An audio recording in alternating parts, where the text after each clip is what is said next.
Howdy. All right, so I'm here to talk to you about in-text citations. And here's the really exciting news.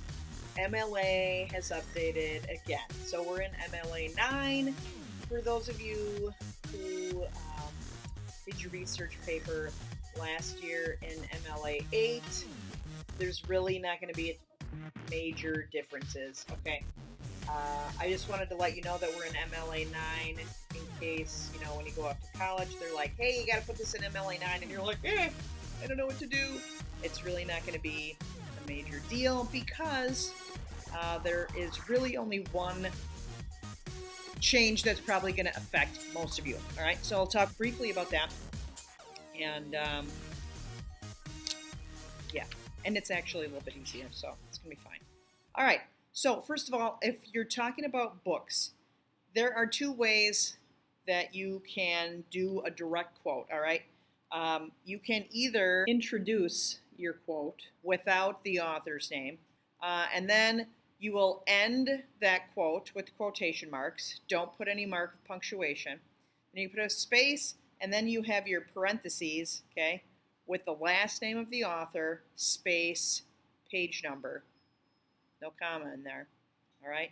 And then another parentheses, and then the period goes after the parentheses. Now, another way that you can do it is you can say the name of the author. So Campbell suggests that, blah, blah, blah, blah, quote, all right? Put the entire quote, end with the quotation marks, space, and then in parentheses, you'll just have the page number. Period comes after the parentheses on your page number. Now, let's say you're going to paraphrase because you want to put stuff in your own words. You don't want to just have quote after quote after quote after quote after quote after quote after quote after quote. So you're going to put it in your own words. Then you could still say that Campbell says or notes or states or suggests. And then you just put whatever information was in that quote into your own words. And then the page number comes after in parentheses before the period. All right. Now, here's what that works cited page is going to look like. All right. You got your last name, comma, first name, period. Then you've got the book title in italics, period. Then you've got your publisher, comma, location of publication, comma, year, period. That's how it's going to look in your works cited page. All right. Now, if you're doing an article, here's what that's going to look like. See that there?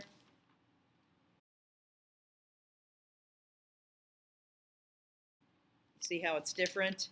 Note that there are different things that have to be italicized,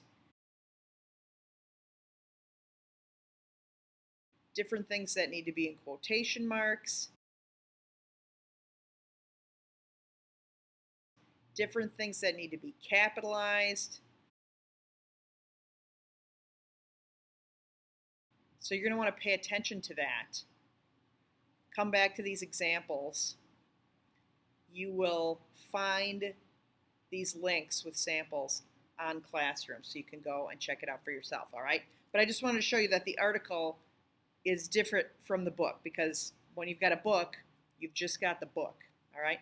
When you've got an article, you've got, usually, if it's an online article, you've got a website, you've got a web page, you've got the title of the article, and maybe it's from a journal or a magazine. You're going to need the title for that as well, all right?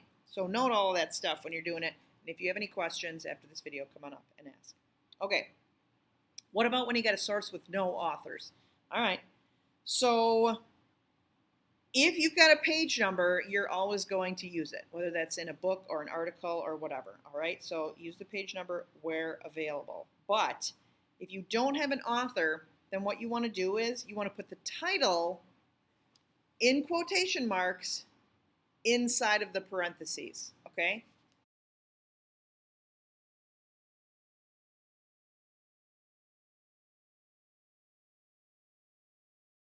Oh. All right, so here's where it gets a little different. And it's actually easier.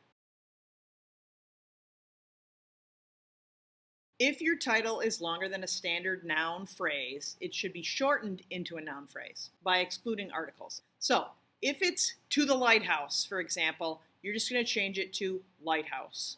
All right. Now, the reason they want to do this is because when somebody is reading through it, it's kind of distracting to have this really long thing in there. All right.